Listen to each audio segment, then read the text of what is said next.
Hello friends, welcome to the my YouTube channel. आज मैं आपको जो यूटेट का पेपर है 2021 का, उसका जो मैथ्स और साइंस वाला पोर्शन है मैं उसको करवा रही हूँ। अगर आपको ये वीडियो पसंद आती है तो प्लीज़ लाइक करें, शेयर करें और सब्सक्राइब करें मेरे चैनल को। तो शुरू करते हैं। क्वेश्चन है, यदि p plus q equal to 10 और पी क्यू इक्वल टू 5 है तो p upon q plus q upon P का मान क्या होगा, ये हमको बताना है। ठीक है, तो कैसे बताएंगे, तो कैसे करेंगे। सबसे पहले क्या करेंगे, हमको क्या देखा है, p upon q plus q upon p दे रखा है। तो हम अगर इसको सॉल्व करते हैं तो क्या आता है, p square plus q square upon क्या आ रहा है, क्यू पी आ रहा है। ठीक, अगर हम इसको इस वाले पोर्शन को सॉल्व कर रहे हैं तो क्या आ रहा है, p square plus q square upon q p आ रहा है। यानी कि हमको इसका मान निकालना, इस वाले का मान निकालना है।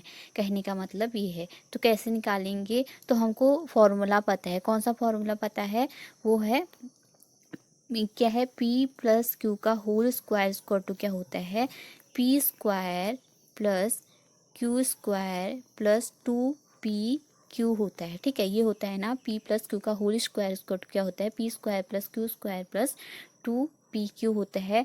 तो p प्लस क्यू हमको दे रखा है 10, तो 10 का स्क्वायर करेंगे तो कितना आ जाएगा, 100। ठीक, स्क्वायर टू आएंगे, p स्क्वायर क्यू स्क्वायर हमको निकालना ही है। वैसे इसको निकालने के लिए हमने फॉर्मूला लगा रखा है, तो इसको ऐसे ही लिख देंगे। 2 इंटू पी क्यू कितना आ रखा है, 5 दे रखा है, तो 2 इंटू 5 यानी कि 10 हो गया। ठीक है, तो 100 equal to p square plus q square plus 10 आ रखा है। ठीक है, तो अब क्या करेंगे, 100 वहाँ था, यहाँ माइनस में 10 इधर को आ जाएगा, तो क्या आ जाएगा, P square plus q square, यानी कि पी स्क्वायर क्यू स्क्वायर का मान कितना आ जाएगा, 90 आ जाएगा। ठीक है, यो हमको पता लग गया कि P square plus q square का मान 90 आ रहा है। तो फिर कैसे करेंगे आगे, तो हमने जो निकाला था वो क्या निकाला था, q square plus p square upon p q आ रहा था इसको सॉल्व करके। तो हमको इसका मान निकालना है, तो हमारा P square plus q square का मान कितना आ रहा है, 90 आ रहा है। ठीक है, अपॉन ये पी क्यू कितना है, 5 है, तो उसको ये कट जाएगा, कितनी बार कट रहा है, 5 कम 5, 5 थे 40, यानी कि 18 इसका क्या आ जाएगा, सही आंसर आ जाएगा। यानी कि 18 इसका क्या है। मूल्यांकन के किस पहलू का प्रयोग किया जाता है जब एक अध्यापक यह सुनिश्चित करता है कि छात्रों ने गणित में एक अभ्यास पूरा कर लिया है और यह भी सुनिश्चित करता है कि निर्देश स्पष्ट और विशिष्ट है।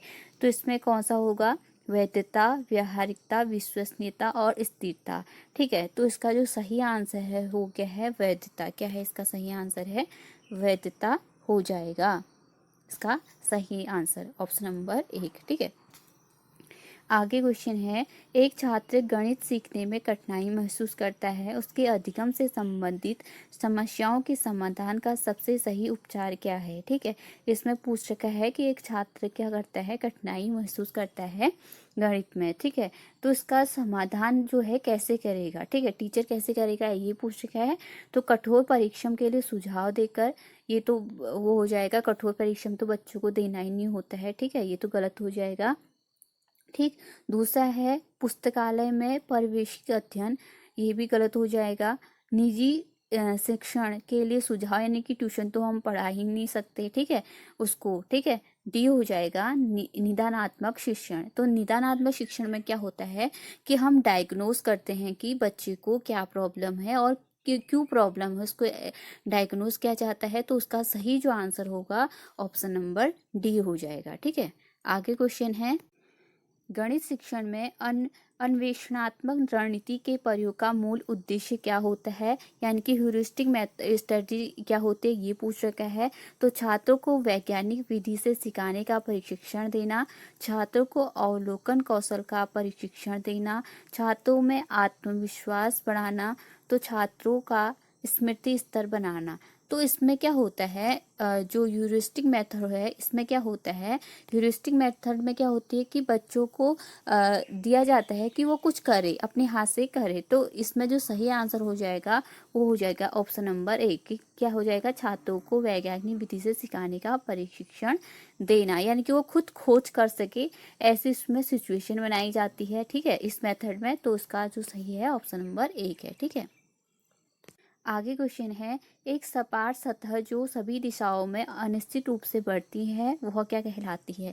तो ये हमको पूछ रखा है। तो एक सपाट सतह है, ये एक सतह होगी, इसमें जो सभी दिशाओं में अनिश्चित रूप से बढ़ती है, यानी कि दिशाओं में ऐसे से बढ़ रही है। ठीक है, तो वो क्या कहलाती है। तो रेखा, रेखा तो एक ही दिशा में बढ़ती, ये तो नहीं कहला सकती। ठीक है, रेखाखंड, ये इसकी जो लंबाई होती है फिक्स होती है, ये भी एक ही दिशा में बढ़ रही है, यानी कि एक ही दिशा में है। और बिंदु, बिंदु सिर्फ ये होता है, तो इसका तो कोई मतलब ही नहीं होता कि आंसर आए। ठीक है, तो इसका जो सही आंसर हो जाएगा वो हो जाएगा ऑप्शन नंबर 1, क्योंकि ये एक प्लेन है, इसमें बहुत वो सभी दिशाओं में, यानी कि इधर को भी जा रही है, इधर को भी जा रही है, इधर को भी जा रही है। ठीक है, यानी कि इधर को भी जा रही है, सभी दिशाओं में हो जाएगी, तो वो क्या कहलाती है, समतल कहलाती है। ठीक है, आगे क्वेश्चन है, 14 सेंटीमीटर भुजा वाले एक वर्ग के अंदर खींचे जा सकने वाले बड़े से बड़े वृत्त का क्षेत्रफल क्या होगा, ये हमको पूछा है। तो कैसे करेंगे कि 14 सेंटीमीटर वाला एक क्या दे रखा है, वर्ग दे रखा है। ठीक है, इसकी सभी साइड कितनी हो जाएगी, 14 है, तो वर्ग है तो 14 हो जाएंगी। ठीक है, इसके अंदर क्या है, इसके अंदर क्या है, एक वृत्त है, बड़ा सा बड़ा क्या है, एक वृत्त है। ठीक है, ये वृत्त, तो क्या पूछ रखा है हमको, वृत्त का क्षेत्रफल पूछ रखा है। तो इसका जो बाहर जो वृत्त क्या है, वर्ग है, इसका जो साइड है वो 14 सेंटीमीटर रखी है। ठीक है, तो अंदर वाले जो वृत्त का जो त्रिज्या हो जाएगी वो कितनी हो जाएगी, हाफ हो जाएगी, यानी कि इसकी त्रिज्या आर कितनी हो जाएगी, 7 सेंटीमीटर हो जाएगी। तो अब इसका क्षेत्रफल हम आसानी से निकाल सकते हैं। तो वृत्त का जो क्षेत्रफल होता है वो क्या होता है, पाई आर स्क्वायर। तो पाई का मान क्या होता है, 22/7, और आर का मान कितना देर का है, 7 देर का है। तो 7 से 7 कट गया, तो 7 दूनी 14, 7 दूनी 14, एक हासिल लगे 15, तो 15 154 सेंटीमीटर स्क्वायर का क्या आ जाएगा, सही आंसर आ जाएगा। आई होप आपको ये जो मैं बता रही हूँ वो समझ में आ रहा होगा। अब अगला क्वेश्चन है, एक चोर यानी कि 2:30 बजे एक कार चुराकर 60 किलोमीटर प्रति घंटे की गति से भागता है।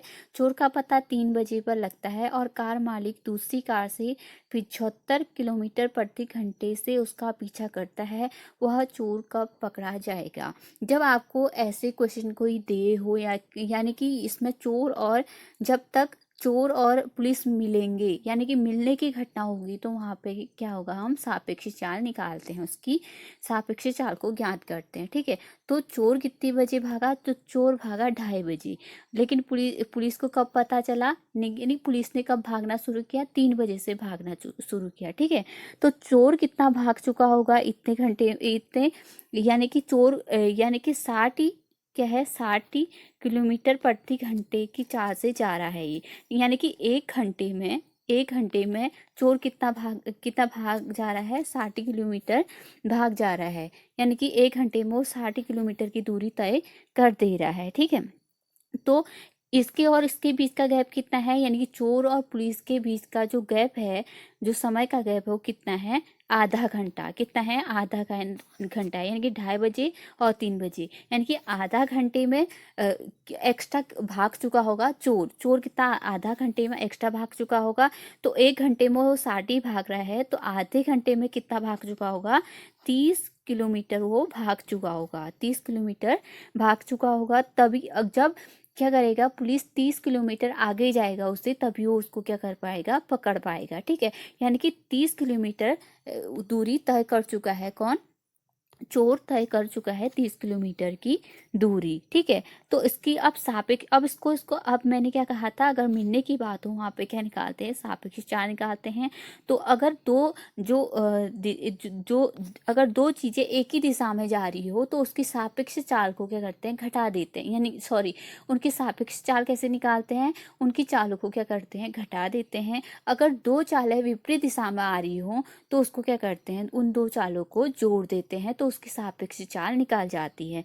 तो इसमें क्या हो रहा है कि दोनों जो चालें हैं वो एक ही दिशा में जा रही है, यानी कि उसको हमको क्या करना पड़ेगा, सापेक्ष चाल निकालने के लिए उसको घटाना पड़ेगा। तो सापेक्ष चाल कितनी हो जाएगी, 75 माइनस 60 किलोमीटर प्रति आवर। ठीक है, तो कितनी आ जाएगी, 15 किलोमीटर प्रति घंटे इसकी क्या आ जाएगी, सापेक्ष चाल आ जाएगी। तो 30 किलोमीटर उनको एक्स्ट्रा जाना है, तो तो समय कितना आ जाएगा, चाल बराबर क्या होता है, चाल बराबर होता है दूरी बट्टे समय होता है। तो समय बराबर क्या होगा, दूरी बट्टे चाल। दूरी कितनी है, 30 किलोमीटर, उसको एक्स्ट्रा भागना है, और चाल कितनी निकल रखी है, हमारी सापेक्ष चाल निकल रखी है 15, तो इससे कट जाएगा, तो समय कितना मिल जाएगा, 2 घंटे। यानी कि 2 घंटे बाद क्या होगा, पुलिस उस चोर को क्या होगा, पकड़ लेगा। यानी कि 3 बजे क्या कर रहा है, 3 बजे पुलिस भाग रही है, तो 2 घंटे बाद क्या करेगा, पकड़ेगा। तो 2 घंटे बाद कितने बजेगा, 2 घंटे बाद 5 बज जाएगा। तो यानी कि इसका जो सही आंसर है ऑप्शन नंबर सी है, 5 बजे क्या होगा, जो पुलिस द्वारा चोर को पकड़ लिया जाएगा। ठीक है, आई होप आपको ये समझ में आया होगा। ठीक है, आगे क्वेश्चन। एक व्यक्ति को एक घड़ी RS यानी कि रुपये कितने में बेच रखा है इसने, 1140 रुपये पर बेचने पे 5% का घाटा चुकाना पड़ता है। 5% लाभ कमाने हेतु घड़ी को किस कीमत पर बेचना चाहिए। यानी कि एक व्यक्ति है, उसको 1140 रुपये पर बेचने, अगर वह क्या करता है, 1140 रुपये पर बेचता है तो उसको 5% का घाटा हो जाता है। ठीक है, अगर उसको 5% लाभ कमाना होगा तो उसे किस कीमत पर बेचना होगा, ये हमको पूछ रखा है। तो कैसे निकालेंगे, पहले हमको इसका करना पड़ेगा, इसका CP निकालना पड़ेगा, यानी कि इसका क्रय मूल्य निकालना पड़ेगा। फिर उसके बाद हम इसको आगे करेंगे। तो क्रय मूल्य कैसे निकालेंगे, इसका एक फॉर्मूला होता है एसपी इक्वल टू क्या होता है, CP 1-R/100 क्या होता है, इसका फॉर्मूला होता है।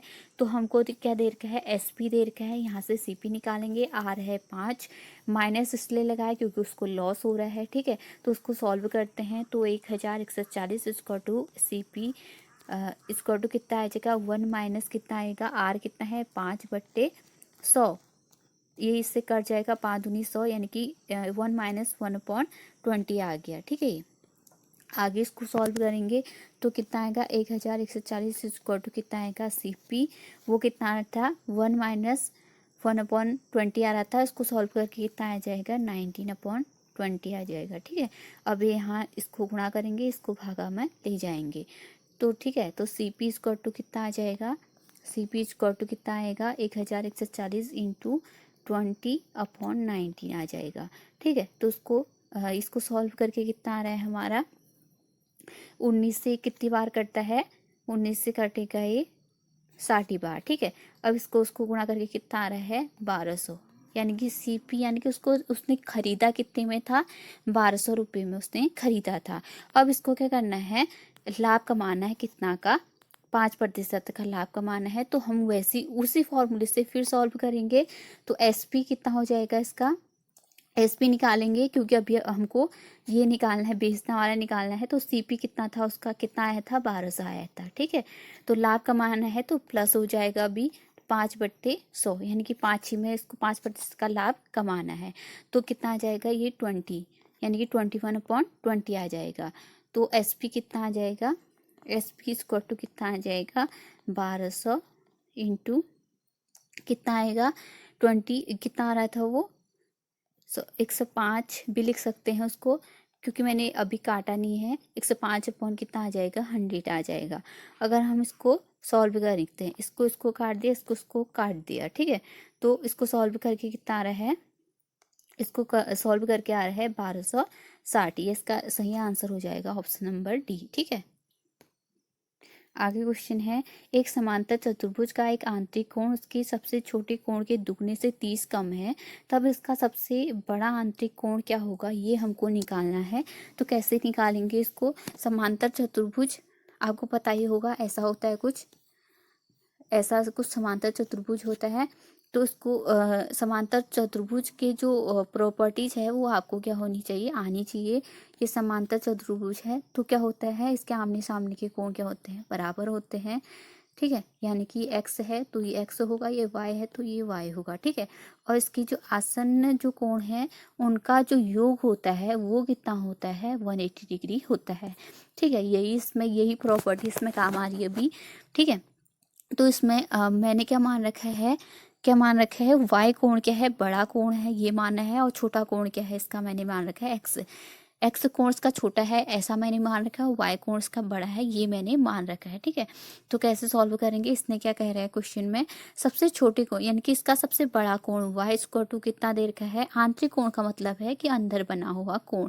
एक तो x हो गया छोटा कोण जो इसने बोल रखा है, एक क्या होगा बचा हुआ कितना होगा, y होगा, वही उसका क्या होगा, आंतरिक कोण होगा। ठीक है, तो y कितना आ जाएगा, सबसे छोटे कोण, सबसे छोटा कोण कितना है, x है, तो दुगने यानी कि 2 गुणा x, उसके दुगने से 30 कम है, ये हमको y दे दिया। y कितना आ गया, 2x माइनस 30 आ गया। जैसे मैंने बताया आपको ये आसन्न कोणों का योग कितना होता है, 180 डिग्री होता है। तो y वाला हमको y प्लस एक्स कितना आ जाएगा, 180 आ जाएगा। तो y का मान हमको दे रखा है 2x माइनस 30 दे रखा है। ठीक है, तो कितना आ जाएगा, 2x माइनस 30 प्लस एक्स कितना आ जाएगा, 180 आ जाएगा। तो ये कितना होगा, 3x माइनस 30 कितना हो गया, 180 हो गया। तो इधर जाएगा तो प्लस हो जाएगा, तो ये कितना आ जाएगा, 180 प्लस 30 कितना हो जाएगा, 210। ठीक है, 3x 210 कितना आ रहा है, 3x 210 आ रहा है। तो x का मान कितना आ जाएगा, 3 सत्ते 21, तो 17x का मान आ जाएगा। ये क्या है, छोटा कोण है, लेकिन हमको बड़ा कोण निकालना है। तो y कितना दे रखा है, y बताया था हमको 2x माइनस 30 दे रखा था। तो 2 गुणा x कितना आ रहा था, कितना आ रहा था हमारा, 17 आ रहा था ना, तो माइनस 30। तो इसको सॉल्व करके कितना है, 2 जीरो 2 14 हो जाएगा, माइनस 30 110, यानी कि 110 का सही आंसर हो जाएगा। ठीक है, अब करेंगे क्वेश्चन नंबर 102।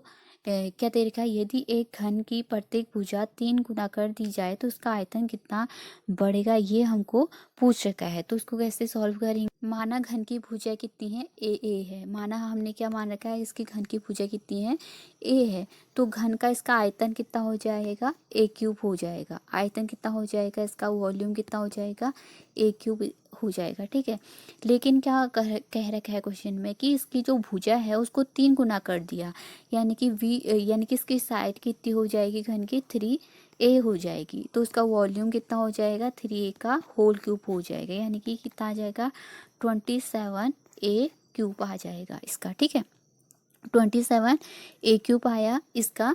जो दूसरा जो घन है इसका आयतन ये आया, इसका आयतन पहले वाले का ये आया। ठीक है, तो क्या पूछ क्या रखा है क्वेश्चन में, तो इसका आयतन कितना बढ़ेगा, यानी कि जो पहला जो घन था उससे जो दूसरा घन है उससे कितना आयतन उससे बढ़ गया, ये पूछा है हमको क्वेश्चन में। तो ऐसे क्वेश्चनों को कैसे करते हैं, क्या करेंगे हम, इन दोनों को क्या करेंगे, इनके वॉल्यूम को माइनस करके, जिससे बड़ा है, किससे बड़ा है, पहले वाले से बड़ा है, यानी कि हमको ये पूछ रहा है कि किससे बड़ा है, यानी कि पहले वाले से बड़ा है, इस वाले से बड़ा है, तो इसको हम क्या करेंगे, बट्टे में ले लेंगे। ठीक है, यानी कि कैसे करेंगे इसको, इसको करेंगे 27a क्यूब माइनस ए क्यूब। ठीक है, अपॉन किससे बड़ा है, पहले वाले से आयतन बड़ा है दूसरे वाले का, तो इसका निकालेंगे ए क्यूब। तो हमको क्या निकालना है, प्रतिशत में निकालना है, तो 100 कर देंगे। ठीक है, तो ए क्यूब यहाँ से ऊपर से कॉमन आएगा, नीचे से ए क्यूब कॉमन आएगा, तो ए क्यूब से ए क्यूब कट जाएगा, यहाँ 27 माइनस 1 आ जाएगा, ये कितना आ जाएगा, 26 आ जाएगा। कितना आ जाएगा, 26 इंटू 100 आ जाएगा, यानी कि 2600 प्रतिशत क्या होगा, इसका आयतन बढ़ेगा। ठीक है, आई होप आपको ये समझ में आएगा। ऐसे क्वेश्चन किससे बड़ा है, क्या बड़ा है, इसे पूछेंगे तो पहले क्या करेंगे, हम उन दोनों को क्या करेंगे, माइनस करेंगे। फिर ये पूछा होगा कि किससे कितना आयतन बढ़ गया है, तो जिससे भी बड़ा है उसको क्या करेंगे, हम बट्टे में ले लेंगे। ठीक है, आगे क्वेश्चन है, एक ईंट की माप है 20 सेंटीमीटर गुणा 10 सेंटीमीटर गुणा 7.5 सेंटीमीटर है। 20 मीटर गुणा 2 मीटर गुणा 0.75 मीटर माप वाली दीवारें बनाने में कितनी ईंटें लगेंगी, ये हमको बताना है। हमको दे रखा है, एक ईंट की माप दे रखी है और इसमें इतनी ईंटें लगाई जानी है, ये कितनी ईंटें लगाई जानी ये हमको ज्ञात करनी है। और दूसरा जो पूरे ईंटों की माप है वो दे रखी है हमको। ठीक है, तो इस पहले क्या करेंगे हम, ये सेंटीमीटर में दे रखा है, दूसरा वाला किस में दे रखा है, मीटर में दे रखा है। तो हम क्या करेंगे, इस वाले को भी हम सेंटीमीटर में चेंज करेंगे, किस वाले को, मीटर को क्या करेंगे, सेंटीमीटर में चेंज करेंगे। तो इसकी माप कितनी आ जाएगी, टोटल में, टोटल ईंटों की माप दे रखी है हमको, तो कितनी आ जाएगी, टोटल ईंटों की माप आ जाएगी 20 × 100। सेंटीमीटर को मीटर को सेंटीमीटर में बदलने के लिए क्या करते हैं, अगर मीटर दिया है उसको सेंटीमीटर में बदलना हो तो 100 से गुणा करेंगे, तो गुणा 100 आ जाएगा। यानी कि मैं सीधी सीधी लिख दे रही हूँ उसको, कितना आ जाएगा, 200 आ जाएगा। गुणा ये 2000 आएगा, सॉरी 2000 आएगा, 100 से गुणा करना है, ये 200 आ जाएगा। गुणा ये 0.75 है तो इसको 100 से गुणा करेंगे तो पॉइंट हट जाएगी, क्या बचेगा, 75 बच जाएगा। यानी कि टोटल ईंटों की माप ये होगी। हमको एक ईंट की माप दे रखी है तो कितनी ईंटें लगानी है ये पूछ रखा है, तो हमको क्या करेंगे, टोटल ईंटों की माप बटे एक ईंट की माप कर देंगे। बट्टे कितना आ जाएगा, 20 गुणा 100, 10 गुणा 7.5 हो जाएगा। ठीक है, तो इससे कट जाएगा, कितना कटेगा, ये इससे कितना बार कट जाएगा, 100 बार कट जाएगा। ठीक है, गुणा 10 है तो ये 10 है तो 20 बार कट जाएगा। ठीक है, ये कितनी बार कटा, 10 बार, ये कितना बार कटा, 20, ये 100 बार कटा, ये 100 बार कटा, ये 20 बार कटा, और ये इससे कितनी बार कट जाएगा, 10 बार कट जाएगा। ठीक है, तो इसको गुणा करते कितना आ रहा है, 100 × 20 × 10, तो कितना आ जाएगा, 20,000 आ जाएगा इसका सही आंसर। ठीक है, क्वेश्चन नंबर 104 है, तीन वृत्त एक दूसरे के बाह्यतम स्पर्श करते हैं, उनके केंद्रों के बीच की दूरी 5 सेंटीमीटर, 6 सेंटीमीटर और 7 सेंटीमीटर है। वृत्तों की त्रिज्याएं बताइए। तो वृत्त की त्रिज्याएं बतानी है, तो हमको 3 वृत्त दे रखे हैं, ऐसे करके 3 वृत्त दे रखे होंगे। ठीक, ये स्पर्श कर रहे हैं, सॉरी ये एक दूसरे से कर रहे हैं, टच कर रहे हैं।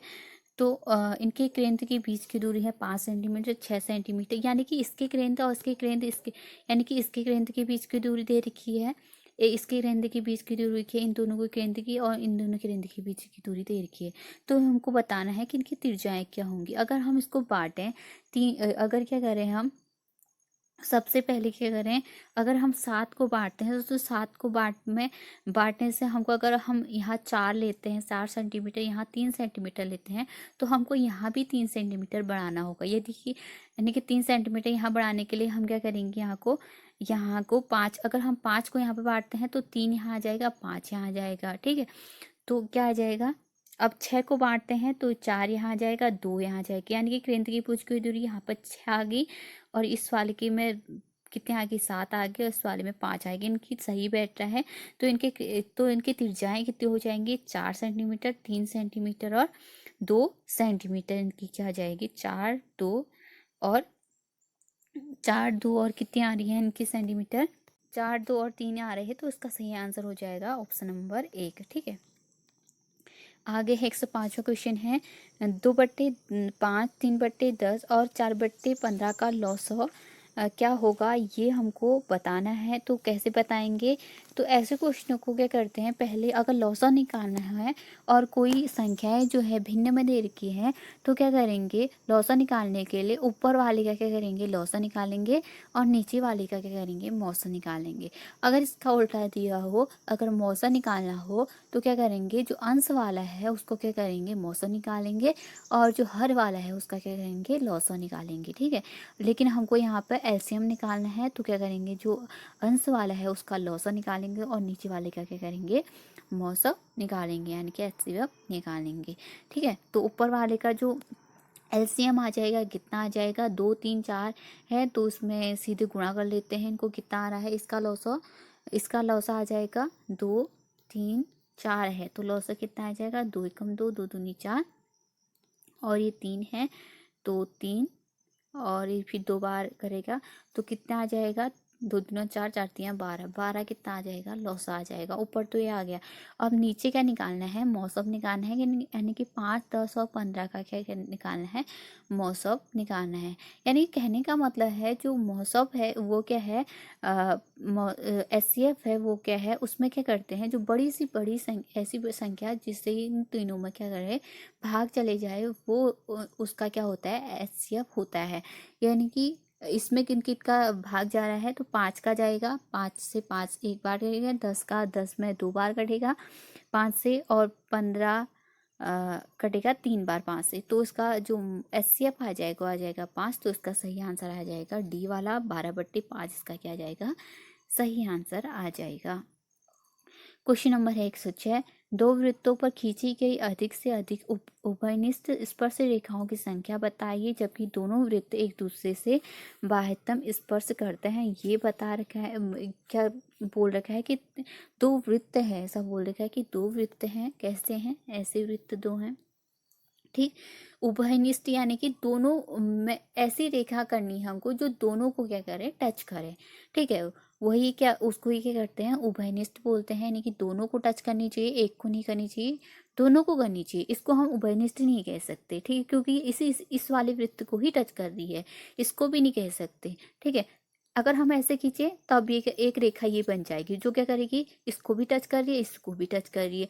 ऐसे खींचेंगे तब ये इसको भी टच करेगी, इसको भी टच करेगी। अगर ऐसे खींचते हैं तब भी ये इसको भी टच करेगी, इसको भी टच करेगी। बाकी ऐसी कोई भी रेखा नहीं है जो इन दोनों वृत्तों को टच करेगी।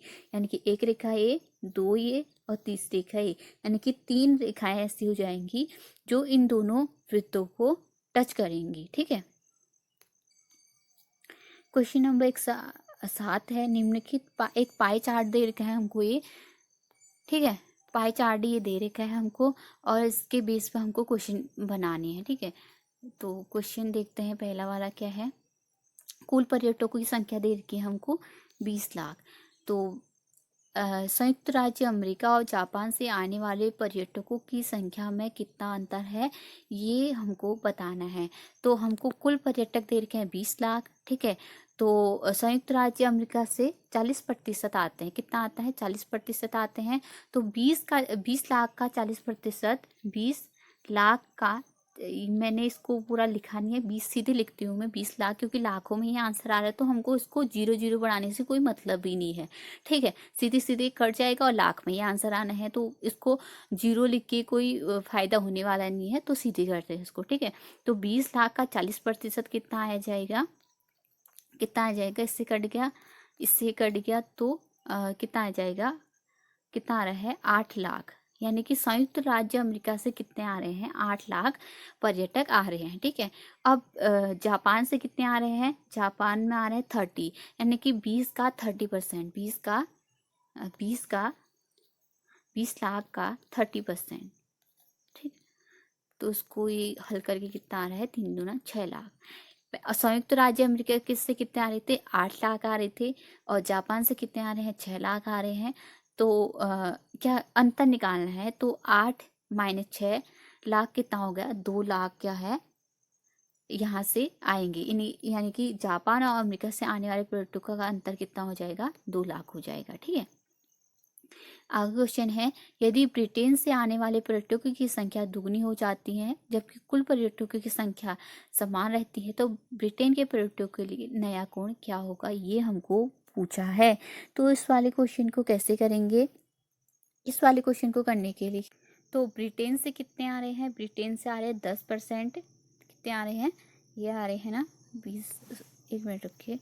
तो ब्रिटेन से कितना आ रहा है 10 आ रहा है, 10% आ रहे हैं ब्रिटेन से। इसका दुगना कितना हो जाएगा 20%, क्योंकि हम क्वेश्चन में ले रखा है कि ब्रिटेन में जो पर्यटक आ रहे हैं वो अगर दुगने हो जाए यानी कि 10% का 20% हो जाएगा तो उसका कोण कितना होगा ये हमको पूछ रखा है, ठीक है। तो टोटल कोण कितना है उसका 360 डिग्री है, ठीक है। 360 डिग्री है तो इसका 20% आ रहे हैं। तो कितना आ जाएगा, 360 का 20% करेंगे तो हमारा आंसर क्या आ जाएगा, आंसर आ जाएगा। ठीक है, 360 का 20% करेंगे। ठीक, इससे कट गया, इससे कट गया, तो 2 छक्के 12, 2 6 6 यानी कि 72 डिग्री का कोण आ जाएगा। ठीक है, आगे क्वेश्चन है, निम्नलिखित शिक्षण विधियों के लिए सही मिलान चुनिए। शिक्षण विधि दे रखी है, आधारित सिद्धांत दे रखा है, विश्लेषण विधि, संश्लेषण विधि, प्रदर्शन विधि, प्रयोगशाला विधि। सेकंड में आधारित सिद्धांत दे रखे हैं, आगमनात्मक तर्क देखो सुनो और समझो करके सीखना, और निगमनात्मक तर्क दे रखा है। तो क्या करेंगे इसमें, तो विश्लेषण विधि, तो विश्लेषण विधि किससे हो जाएगा, विश्लेषण विधि पहले सबसे पहले वो देखो जो आपको अच्छे से आता है। ठीक है, अच्छे से आता है वो देखो, उसके बाद तो पहले प्रदर्शन विधि में क्या करते हैं, हम पूरा देखते हैं, सुनते हैं और समझते हैं। तो इसका जो प्रदर्शन थर्ड वाले के क्या आ जाएगा, सेकंड आ जाएगा। प्रयोगशाला में क्या करते हैं, हम करके सीखते हैं, तो ये एस वाले का थर्ड आ जाएगा। तो देखते हैं कि आर वाले का थर्ड, आर वाले का सेकंड इसमें भी है, इसमें भी है, और ये थर्ड एस वाले का थर्ड इसमें भी है, इसमें भी है, यानी कि इन दो में से एक आंसर आएगा हमारा। तो और विश्लेषण विधि क्या होता है, आगमनात्मक तर्क होता है। ठीक है, तो पी वाले का क्या आ जाएगा, फर्स्ट आ जाएगा। तो इसका सही आंसर क्या आ जाएगा, ऑप्शन नंबर सी आ जाएगा। गणित शिक्षण में मानसिक उद्वेलना रणनीति आधारित है, तो किस में आधारित है ये पूछा है, मनोवैज्ञानिक सिद्धांतों पर, समस्या समाधान सिद्धांत पर, रचनात्मक सोच पर, उपरोक्त सभी पर। तो जो गणित पढ़ाया जाता है उसमें क्या होता है, क्रिएटिव थिंकिंग तो होती है, यानी कि बच्चा क्या अपनी सोच को सोच सकता है, वो बच्चा एक क्रिएटिव होता है। ठीक है, वो क्या कर सकता है, दूर की सोच सकता है, यानी कि उसको कैसे करें, क्या करें, दूसरी विधि क्या होगी, ये सोच सकता है बच्चा। ठीक है, तो क्रिएटिव थिंकिंग तो हो सकता है। ठीक है, क्रिएटिव थिंकिंग भी हो सकता है, और गणित शिक्षा में प्रॉब्लम सॉल्विंग भी प्रिंसिपल भी होता है। तो उसका जो सही आंसर हो जाए ऑप्शन नंबर डी, उपरोक्त सभी। ठीक है, 111 क्वेश्चन है, गणित की प्रकृति है अलंकारिक, तार्किक, कठिन, सामान्य के लिए नहीं। गणित की प्रकृति क्या होती है, लॉजिकल होती है। ठीक है, 112 क्वेश्चन है, 3 घंटियाँ 8:35 AM पर एक साथ बजना शुरू होती है, यदि वे क्रमशः 12, 15 व 18 से बाद दोबारा बजती है, तब वे अगली बार फिर कितने बजे बजेंगी। तो हमको दे रखा है कि 3 घंटियाँ दे रखी है जो 8:35 पर बजती है, और वो इतनी बार बजती है, यानी कि क्रमशः वो इतनी बार बजती है, यानी कि 12, 15, 18 बार दोबारा बजती है। तो एक साथ कितनी बजे बजेंगी ये दे रखा है। तो इसको निकालने के लिए क्या करते हैं, हम HCF निकालते हैं। किसका HCF निकालेंगे, 12, 15, 18 का HCF निकालेंगे। तो 12, 15 और 18 का HCF कितना आ जाएगा, मैंने क्या कहा, बड़ी से बड़ी ऐसी संख्या जो इन तीनों में क्या करे, भाग जाए, वो क्या होता है, HCF होता है। तो तीन का भाग 2 का भाग देंगे तो 15 में तो जाएगा नहीं। तो अगर हम क्या करेंगे, 3 का भाग देते हैं तीनों में, तो 3 छक्के 12 होता है, 3 पंजे 15 होगा, 3 छक्के 18 होता है। तो 3 कितना हो जाएगा, इसका HCF हो जाएगा। इसको क्या करेंगे, हम इसमें जोड़ देंगे, क्योंकि हमको पूछा है कि अगली बार कितने बजे एक साथ बजेंगी। तो 8:35 प्लस 3 करेंगे तो कितना आ जाएगा, 8:38 आ जाएगा। तो इसका सही आंसर आ जाएगा ऑप्शन नंबर ए। ठीक, क्वेश्चन नंबर 113 है, रेखा x plus y square to 0 निम्न में से किस चतुर्थांशों से होकर गुजरते, ये पूछ रखा है। तो हमको इक्वेशन दे रखी है, x plus y square to कितना दे रखा है, 0, x स्क्वायर टू कितना हो जाएगा, माइनस वाई, यानी कि एक प्लस है एक माइनस है। चतुर्थांश आपने देखा होगा कैसा होता है, ऐसा होता है, ये प्लस प्लस होता है क्योंकि x प्लस वाई प्लस होता है, ये माइनस होता है, और ये y माइनस होता है, ये माइनस माइनस दोनों, ये भी माइनस होता है, ये भी माइनस होता है, ये माइनस होता है, और ये क्या होता है, ये माइनस होता है, ये माइनस होता है। तो ये भी क्या हो जाएगा, माइनस माइनस हो जाएगा। और ये कहीं पे गड़बड़ हो रही शायद, ये प्लस होता है, सॉरी तभी मैं गड़बड़ सोच, ये y वाला प्लस होता है और एक्स वाला क्या होता है, माइनस होता है, ये प्लस माइनस, ये माइनस माइनस, और ये हो जाएगा एक्स वाला प्लस होता है, वाई वाला माइनस होता है। तो हमारा क्या आ रहा था, एक प्लस आ रहा था, एक माइनस आ रहा था, प्लस माइनस दो चतुर्थांश में आ रहा है, एक सेकंड वाले में, एक फोर्थ चतुर्थांश में क्या आ रहा है, ये आ रहा है। तो इसका सही आंसर सेकंड और फोर्थ चतुर्थांश हो जाएगा, ऑप्शन नंबर सी। 114 है, किसी संख्या को 5 से भाग देने पर शेष पर 3 प्राप्त होता है। इस संख्या के वर्ग को 5 से भाग देने पर शेष पर कितना प्राप्त होगा, ये हमको पूछा है। ठीक है, ये क्या पूछा गया है कि किसी संख्या को 5 से भाग देने पर, यदि हम किसी संख्या को 5 से भाग देते हैं तो कितना शेष बच्चा है, 3 बच्चा है। तो आप सीधे सीधे कर लो उसको कि माना वो संख्या क्या है, 8 है। 8 को अगर हम 5 को क्या करेंगे, अगर हम 5 का भाग किस में देंगे, 8 में देंगे। 5 का भाग 8 में देंगे तो कितना आएगा, 3 शेष पर आ रहा है। ठीक है, 5 कम 5 आ जाएगा, तो 3 क्या आ रहा है, इसका शेष पर रिमाइंडर कितना आ रहा है, 3 आ रहा है। तो मानव संख्या क्या है, मैंने मानव संख्या कितनी है, मान लिया 8 मान लिया। ठीक है, इस संख्या के वर्ग को, यानी कि 8 के वर्ग को, 8 का वर्ग कितना हो जाएगा, 64 हो जाएगा। वर्ग को 5 से भाग देने पर, फिर से 5 देना है तो शेष पर कितना बचेगा, ये पूछ रखा है। तो 5 से भाग दो उसको, तो 5 कम 5, ये आ जाएगा 14।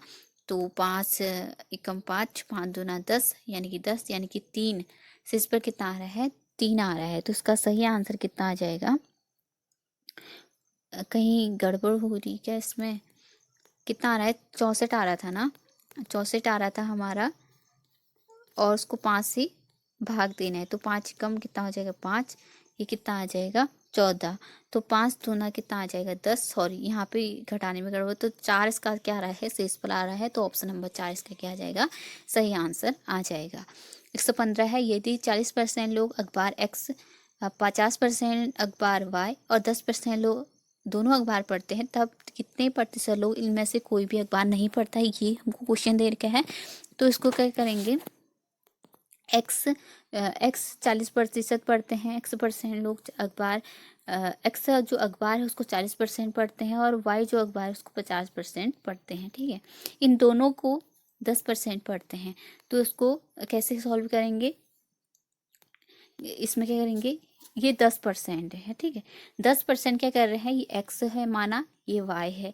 10% क्या कर रहे हैं, दोनों पढ़ रहे हैं। तो 40% एक्स पढ़ रहे हैं, तो 40 कब पढ़ेगा, जब यहाँ पे 30 जाएगा, क्योंकि ये टोटल एक्स है ना, ये टोटल एक्स है। तो टोटल कितना हो गया, 40 हो गया। तो 10% तो दोनों को पढ़ रहे हैं, और यहाँ कितना बच जाएगा, फिर 30 बच जाएगा। उसी प्रकार यहाँ से कितना आ जाएगा, 40 आ जाएगा, क्योंकि 40 यहाँ चला जाएगा। टोटल कितना पड़ा था, वाई 50 पड़ा था, तो टोटल हमारा क्या आ रहा है, 50 आ रहा है। तो कितना आ रहा है यहाँ पे, ये ऐसे ऐसे बना रखा था, ये 10 था, ये 30 है, ये कितना है, 40 है। क्योंकि एक्स दे रखा है ना, कि एक्स हमको कितना दे रखा है, टोटल 40 दे रखा है। तो टोटल कितना आ रहा है हमारा, 40 आ रहा है। ठीक है, इसमें 50 है, तो टोटल 50 है। ये वाई है, ये एक्स है। ठीक, तब क्या कितने लोग नहीं पढ़ते, ऐसा बोल रखा है। तो ये टोटल कितना होता है हमारा, 100% होता है। कितना होता है, 100% होता है। टोटल हमारा 100% होता है। तो इसको जोड़ के कितना आ रहा है, थोड़ा 30 + 10 कितना आ रहा है, 40, 40 + 40 कितना आ रहा है, 80 आ रहा है। ठीक है, तो 80% लोग क्या कर रहे हैं, अखबार पढ़ रहे हैं। टोटल 100% होता है, तो 20% क्या होंगे, अखबार नहीं पढ़ रहे होंगे। तो ऑप्शन नंबर सी क्या है, इसका सही आंसर है। ठीक है, निम्न में से कौन सी संख्या -5.6 और तथा 7.8 के बीच में नहीं है, ये पूछ रखा है। तो कौन सी संख्या नहीं है, ये तो आपको सॉल्व करना होगा। इसको क्या करेंगे, भाग देंगे, फिर उसके बाद क्या करेंगे, सॉल्व करेंगे। इसमें बहुत टाइम जाएगा, तो इसका मैं सीधा आंसर बता दे रही हूँ। ऑप्शन नंबर डी क्या है, इसका सही आंसर होगा। ठीक है, 117वां क्वेश्चन है, 3 खरीदने पर 2 मुफ्त, यहाँ दी गई छूट का प्रतिशत है। ये हमको पूछ रखा है कि 3 खरीदने पर 2 क्या मिलते हैं, मुफ्त मिलते हैं, ऐसा हमको बता रखा है। तो कहने का मतलब क्या है इसमें, कि एक यानी कि यदि क्या है, 3 क्या कर रहा है, सीपी कितना है उसका, 3 है। माना कि एक का मूल्य कितना है, 1 है, उसका सीपी का मूल्य कितना है, 1 है। लेकिन 2 क्या मिल रहे हैं, उसको मुफ्त मिल रहे हैं, यानी कि 2 मुफ्त मिल रहे हैं, यानी कि सीपी इसका कितना है, यानी कि कोई आदमी है, वो क्या कर रहे हैं, क्या कर रहा है, तीन उसको बेच रहा है, तीन बेच रहा है तो उसको दो क्या करने पड़ रहे हैं, मुफ्त देने पड़ रहे हैं। यानी कि जो मुफ्त दे रहे हैं उसका भी तो कोई क्या होगा, क्रय मूल्य होगा नहीं। तो क्या करेंगे इसमें, एक मिनट रुकिए। तो क्या करेंगे, कोई आदमी है वो क्या कर रहा है, तीन बेच रहा है, तीन क्या कर रहा है, बेच रहा है।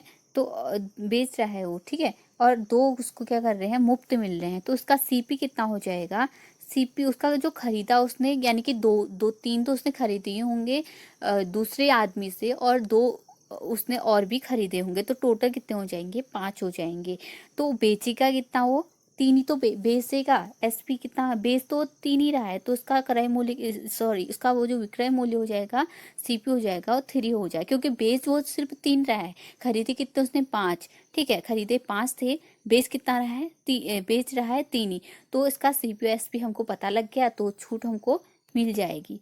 तो कितना आ रहा था, सीपी एसपी बराबर क्या होता है, सीपी 1 - R/100 होता है। तो छूट प्रतिशत निकालना है, यानी कि जो छूट देगी, लॉस कितना हो वो निकालना है। तो माइनस करेंगे, 1 - R/100 करेंगे। तो सीपी कितना आ रहा था हमारा, सीपी आ रहा था 5, एसपी कितना आ रहा था 3। तो एसपी यानी कि 3, सीपी यानी कि 5, 1 - R/100 कर देंगे। तो उसको सॉल्व करेंगे तो कितना रहेगा, 3/5 इसको टू 1 - R/100 आ जाएगा। यदि 1/R/100 को हम इधर ले जाएं तो ये इधर आएगा, तो 1 - 3/5 आ जाएगा, ठीक है। कितना आएगा, R/100 इसको टू कितना आएगा, 1 - 3/5। तो इसका 2/5 ही आ जाएगा, गुणा 100, इसको मैंने सॉल्व कर दिया सीधे सीधे। तो 5×10 0, यानी कि 40% इसका क्या आ जाएगा, सही आंसर आ जाए। कहने का मतलब क्या है कि उसने क्या करे, दो तीन तो उसको खरीदने पड़ रहे हैं, ठीक है। तीन क्या करेगा, जो उसने 5 खरीदे, ठीक है, उसने क्या करेगी, तो खरीदे तो उसने क्या करे, बेचेगा आप कितने, 3 ही बेचेगा।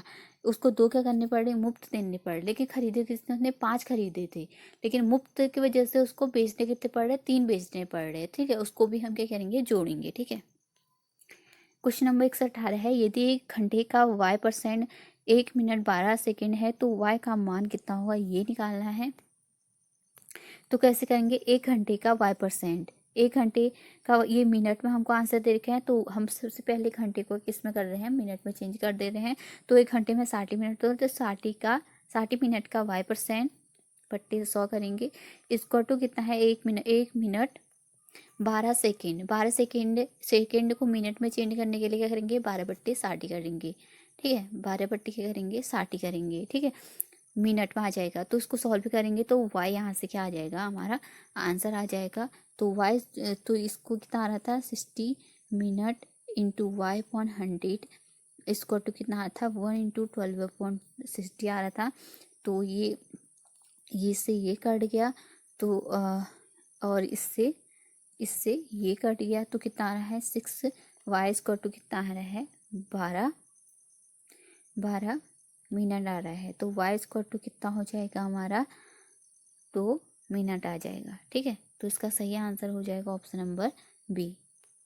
क्वेश्चन नंबर 119 है, यदि दिए गए चित्र में यदि ओ वृत्त का केंद्र है तो x और y के बीच में संबंध बताइए। ये हमको बता रखा है, जैसे आपको पता होगा ये वृत्त है, ऐसा कोई कोण ये इसके केंद्र पर बना होगा।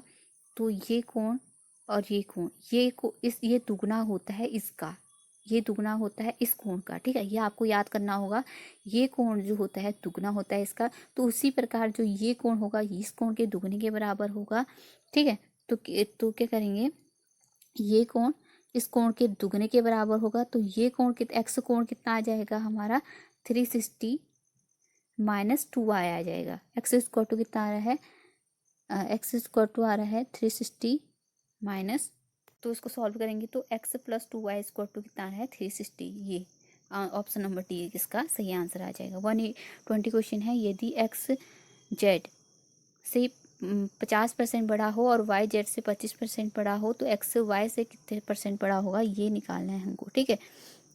तो उसी प्रकार करेंगे जैसे मैंने पहला बताया था कि किससे कितना परसेंट बड़ा हो, इसको परसेंट निकालने पहले क्या करेंगे, एक्स का परसेंट निकालेंगे, वाई का परसेंट निकालेंगे, उसको क्या करेंगे माइनस करेंगे, बट्टे किससे बड़ा है वो आएगा, उसको क्या करेंगे बट्टे में ले लेंगे। तो उसका जो सही आंसर आ जाएगा वो आ जाएगा ऑप्शन नंबर ए। इसका क्या आएगा, सही आंसर आ जाएगा। ठीक है, इसको आप खुद सॉल्व कर लीजिए, जैसे मैंने पहले वाला क्वेश्चन बताया उसी प्रकार से ये है। ठीक,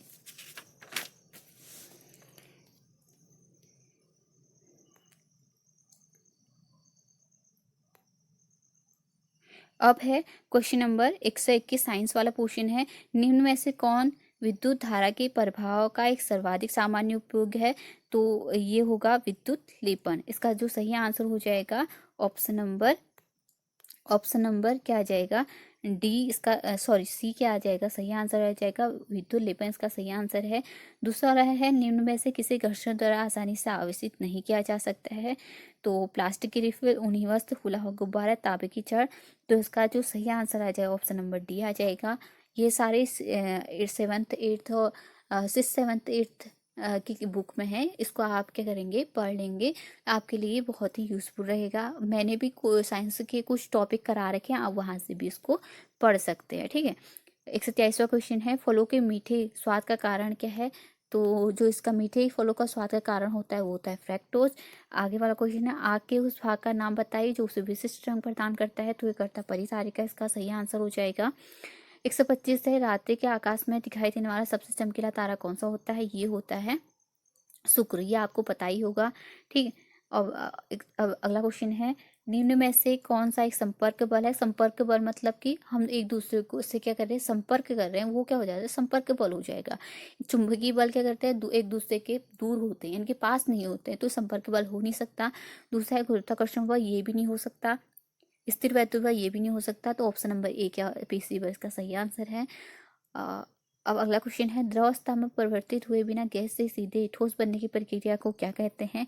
तो ये कहते हैं निक्षेपण। ठीक है, डिस्पोजिशन कहते हैं इसको। ठीक है, अगला क्वेश्चन है, निम्न में से किसे कोशिका की आत्मघाती थैली कहा जाता है? ये आपको पता ही होगा, ये कहा जाता है लाइसोसोम को। अगला क्वेश्चन है, निम्न में से निम्न कौन सी ग्रंथि ऐसे हार्मोन को स्रावित करते हैं जो रुधिर में नमक की मात्रा को संतुलित करती है? इसका जो सही आंसर हो जाए एड्रीनल ग्रंथि ऐसी ग्रंथि है जो नमक को हमारी जो रक्त है उसमें क्या करती है, संतुलित करती है। ठीक है, ये मैंने कुछ टॉपिक करा रखे हैं, आप उसको वहाँ से कर लीजिएगा, आपके लिए यूजफुल रहेंगे वो टॉपिक्स। ठीक है, हम रसोई में जिस गैस का उपयोग करते हैं वह द्रवित अवस्था गैस यानी कि एलपीजी कहलाती है। सिलेंडर में एलपीजी द्रव के रूप में होती है, सिलेंडर से बाहर आती है, गैस में परिवर्तित हो जाती है। फिर एक्स यानी कि एक्स वाला परिवर्तन, फिर यही गैस जलती है। वाई ठीक है, निम्न में कौन से संबंध सही है ये बताना है। तो प्रक्रम एक्स एक रासायनिक प्रक्रम है, प्रक्रम वाई एक रासायनिक प्रक्रम है। दूसरा सी वाला है, प्रक्रम एक्स और वाई दोनों ही रासायनिक परिवर्तन है। ऑप्शन नंबर डी है, इसमें से कोई भी प्रक्रम रासायनिक परिवर्तन नहीं है। और इसका सही आंसर हो जाएगा ऑप्शन नंबर बी आएगा। प्रक्रम वाई क्या है, एक रासायनिक परिवर्तन क्या है, परिवर्तन है। ठीक है, रासायनिक परिवर्तन मतलब कि जो की अवस्था थी यानी कि गैस की अवस्था है वो जलने के बाद फिर से गैस की अवस्था में आ नहीं सकती, तो ऐसी प्रक्रिया को क्या कहते हैं, रासायनिक परिवर्तन कहते हैं। ठीक है, अगला क्वेश्चन है, आग बुझाने वाले कर्मचारियों के परिधानों पर किस प्लास्टिक की परत चढ़ी होती है जो उसे अग्निरोधक बनाता है? तो उसका सही आंसर हो जाएगा ऑप्शन नंबर डी, क्या हो जाएगा, बैकेलाइट। ठीक है, सॉरी क्या आ जाएगा ऑप्शन नंबर डी नहीं, ऑप्शन नंबर सी क्या आ जाएगा, इसका सही आंसर आ जाएगा मेलामाइन। बैकेलाइट क्या होता है, बैकेलाइट जो होता है ये दो क्या होते हैं, बैकेलाइट और मेलामाइन क्या होते हैं, प्रकार होते हैं। ठीक है, तो इसका जो सही आंसर ऑप्शन नंबर सी है। अगला क्वेश्चन है, सोने और चांदी को पिघलाने के लिए सुनार धातु की फुकनी से ज्वाला के किस भाग का उपयोग करता है? तो ये करता है सबसे बाहरी भाग का उपयोग करता है। ठीक है, पनीर बनाने के लिए दूध को उबालने से पहले इसमें नींबू का रस मिलाया जाता है, इससे पनीर के ठोस कणों तथा द्रव का मिश्रण प्राप्त होता है। पनीर को इस मिश्रण से कपड़े या छन्नी की सहायता से पृथक किया जाता है। पृथक्करण की ये विधि क्या कहलाती है? तो ये कहलाती है निस्यंदन। ठीक है, फिल्ट्रेशन कहलाती है यानी कि। ठीक है, अगला क्वेश्चन है, घाव भरने में सबसे सहायक विटामिन कौन सा है? Option number C, sorry vitamin C क्या है, इसका सही आंसर हो जाएगा। ठीक है, अगला क्वेश्चन है, आप अपने प्रतिबिंब को समतल दर्पण में देख रहे हैं। दर्पण तथा आपके प्रतिबिंब के बीच की दूरी 4 मीटर है। यदि आप दर्पण की ओर 1 मीटर चलते हैं तो आपके और प्रतिबिंब के बीच की दूरी कितनी हो जाएगी, ये हमको पूछा है। तो दर्पण तथा आपके प्रतिबिंब के बीच की दूरी कितनी है, 4 सेंटीमीटर है, ठीक है। तो इसकी जो दूरी हो जाएगी, इसकी जो दूरी हो जाती है वो क्या हो जाती है, दुगनी हो जाती है। तो इसका जो सही आंसर है ऑप्शन नंबर डी है इसका सही आंसर, ठीक है। बीच की दूरी देखिए है तो दर्पण और प्रतिबिंब के बीच की दूरी देखिए 4, तो इसका जो सही आंसर ऑप्शन नंबर डी है, ठीक है। अगला क्वेश्चन है, एक सरल रेखा में चल रही वस्तु के वेग में समय टी के साथ परिवर्तन को वीटी ग्राफ द्वारा दर्शाया जाता है। वीटी ग्राफ द्वारा घेरा गया सतह जिस भौतिक राशि को निरूपित करता है वो क्या हो जाएगा, तो वो क्या हो जाता है, मीटर हो जाता है। डी स्क्वायर टू कितना होता है, वी इंटू टी होता है, तो उसका जो यूनिट आ जाती है वो मीटर में आ जाती है, ठीक है। तो अगला क्वेश्चन है, निम्न में से किस जंतु में जल में श्वास लेने के लिए गिल या क्लोम होते हैं, तो होते हैं ऑक्टोपस में क्लोम होते हैं, ठीक है। डॉल्फिन और व्हेल में नहीं होते हैं, ठीक है। हमारे परिवेश में होने वाली परिवर्तन किसके प्रति हम अनुक्रिया कहलाते हैं, वो क्या कहलाते हैं, जिसके प्रति हम अनुक्रिया कहलाते हैं वो क्या कहलाते हैं, उद्दीपन कहलाता है, ठीक है। आगे क्वेश्चन है, निम्न में से किस जंतु, ये तो बता दिया मैंने, ठीक है। आगे क्वेश्चन है, धातु के पतले तार के रूप में खींचने की क्षमता को तन्यता कहा जाता है। निम्न में से सबसे अधिक तन्य धातु है, तो कौन सी तन्य धातु है, तो जो सोना होती है सबसे अधिक तन्य धातु होती है ना, कि इसको हम आसानी से कहते हैं खींच सकते हैं, ठीक है। आगे क्वेश्चन है, निम्न में से दर्शाए अनुसार कोई इलेक्ट्रॉन किसी चुंबकीय क्षेत्र के लंबवत प्रवेश करता है तो इलेक्ट्रॉन पर आपके बल की दिशा क्या होगी, तो ये होगी कागज के भीतर की ओर जाते हुए। ऑप्शन नंबर डी क्या है इसका सही आंसर है। अगला क्वेश्चन है, पित्तरस भोजन के किस घटक के पाचन में सहायता करता है, तो करता है वसा की पाचन में, ठीक। अगला क्वेश्चन है, निम्नलिखित से किसका उपयोग खाद्य परीक्षण के लिए किया जाता है, तो सभी, यानी कि चीनी, सिरका और नमक का प्रयोग खाद्य परीक्षण के लिए किया जाता है, ठीक है। अगला क्वेश्चन है, हमारे आमाशय में अम्ल की आवश्यकता से अधिक मात्रा होने पर अपाचन हो जाता है। कभी कभी अपाचन काफ़ी कष्टदायक होता है।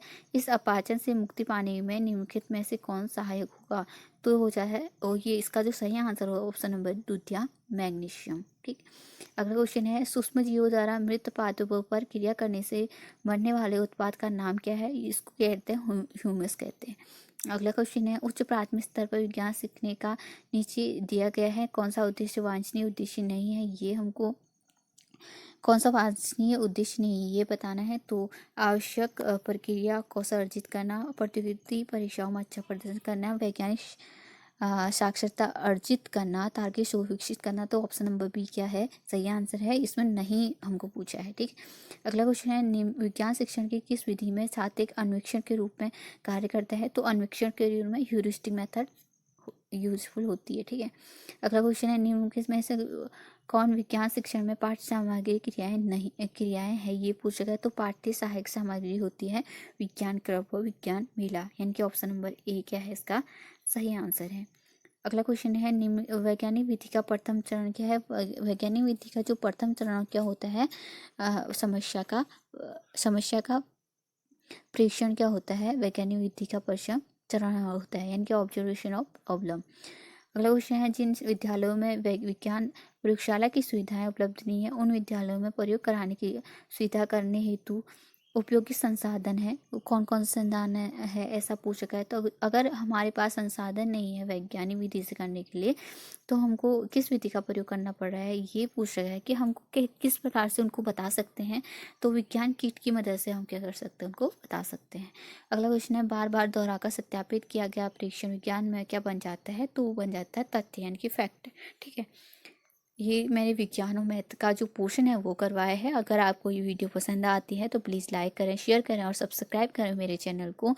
अगर आप सीटेट के पेपरों को भी देखना चाहते हैं तो वो मैंने करा रखे हैं मैथ्स वाले, और साइंस के कुछ टॉपिक भी करा रखे हैं, ठीक है। अगर आप देखना चाहें तो देख सकते हैं। Thank you so much.